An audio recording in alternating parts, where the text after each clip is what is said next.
What's up guys, it's Endymion. I'm back from my little mini vacation and I'm ready to make more Mass Effect and eventual Dragon Age content for the channel. I want to make some videos exploring each race going into the next Mass Effect game, where each race was left off and how they could develop or be utilized in the future of the Mass Effect series. So I figured I would start with my favorite race in Mass Effect, the Krogan. I love these guys, so let's begin. The Krogan are in a very interesting situation after the explosive ending of Mass Effect 3. Of course, based on your decisions in Mass Effect 3, the future of the Krogan can look very different. On one hand, you could let Mordin cure the genophage and save the Krogan people, or if you're a monster, shoot Mordin and get some money from a shady Solarian instead. However, looking at the future of Mass Effect, it's going to be near impossible for BioWare to accommodate all the choices made in the original trilogy for the new blank slate, if you will, storytelling they will most likely be going with. It's debated, but pretty much agreed upon most Mass Effect fans, that the destroy ending of Mass Effect 3 will probably be the way this series goes forward, canon-wise anyways. It's sort of confirmed with Liara in the teaser being older and walking on literal corpses of dead Reapers, which would have been controlled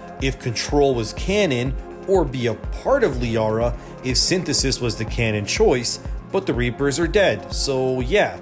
Destroy it is, as far as we know anyway so far. So when it comes to the Krogan, I think it's going to be a similar thing to the Reapers. I would bet that most of the community saved the Krogan, saved Rex, and Grunt probably lived too. So going forward into the next Mass Effect, the genophage would be almost universally cured by most players. But for those that are, well, monsters and killed Mordin because they're awful people, you know who you are, I think that BioWare will simply use the time gap between Mass Effect 3 and the next Mass Effect to rectify those people's choices as well. To make it more simple, it's semi-confirmed that Liara is in her matriarch stage of life. In 3, she's around 110-ish years old, so she would be around 800 to 900 years old in the teaser. BioWare could easily just write up a small lore piece that says, for those of you out there that didn't stop the genophage, that in the centuries since the Reaper War, a group of unnamed Solarians came together after the war and saved the Krogans, thereby fixing the whole Mordin dying genophage not being cured and allowing BioWare to make their blank slate without trampling all over the choices of the monsters out there. I think that way it just works and it's cleaner, you know? Anyways, I think the Krogan are going to be one of the more interesting and heavily featured races going forward. I would wager that post-Reaper War, the Krogan will have much more say in the Citadel's politics, and I would even go as far as to say, due to the Krogan's war efforts during the Reaper invasion, the Krogan will have their own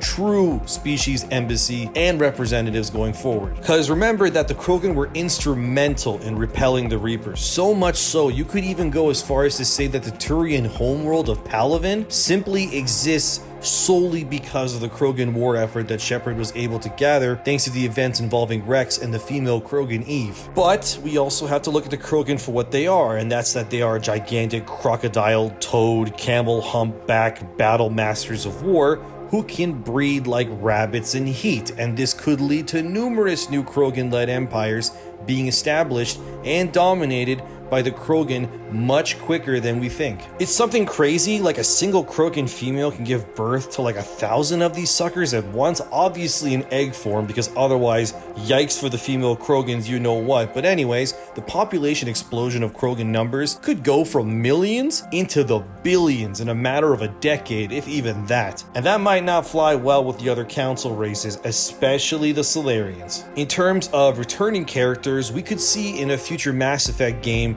the simplest choice would have to be Grunt, since he's barely even a few years old by the time of Mass Effect 3's conclusion, and Krogan live around 1,000 or so years usually, meaning Grunt would still be alive, and well, even with Liara in her matriarch years, it would still work. Rex, unfortunately, will probably be dead, but hey, I mean, as long as we get Rex's eventual kid, who's named Mordin, I'm okay with it.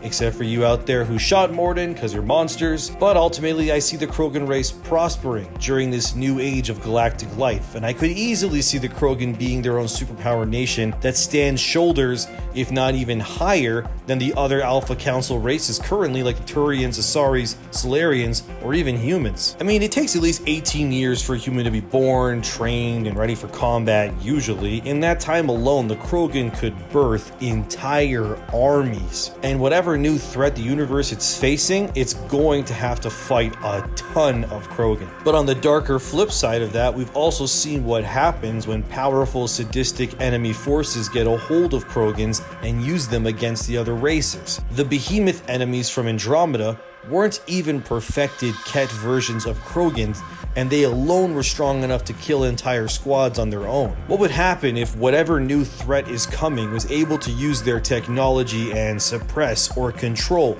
not just a few Krogans like the Ket did, but an entire planet full of them, and then sent planets full of brainwashed or genetically modified Krogans into the worlds of the other races? Never mind Krogan rebellions, the entire Milky Way galaxy could be wiped out in less than 100 years by a threat like that. All the races combined wouldn't have enough ammo or resources to kill billions of brainwashed Krogans. Let's just hope that doesn't happen in the sequel, alright? Fighting one behemoth was enough at a time. An entire planet of behemoths? I better bring my boomstick.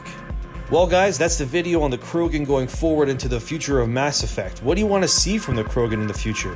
What kind of companions or theories? Let me know in the comments below. And do you guys like this idea of analyzing each race going forward into the future? Let me know. I'm thinking I should do the Quarians next, because I got some interesting theories about them that I would like to share with you all eventually too. And Dragon Age videos are coming too. I'm probably going to do the Tevinter Imperium first, since it is the setting for the next Dragon Age game. But let me know what you want to see, both Mass Effect or Dragon Age wise, in the comments. Don't forget to like and subscribe to help a new YouTuber out. And I'm ENDYMION. I love the Krogan. They're awesome. I'm always bummed we don't get a Krogan teammate in Mass Effect 3, but like, you know, it's whatever. Hopefully we have one in the next game. I'll see you in the next one. Thanks for watching. Also, bonus part to the video, you will start noticing some videos are monetized, and I cannot thank you guys enough for helping me achieve this goal. Not all videos are monetized.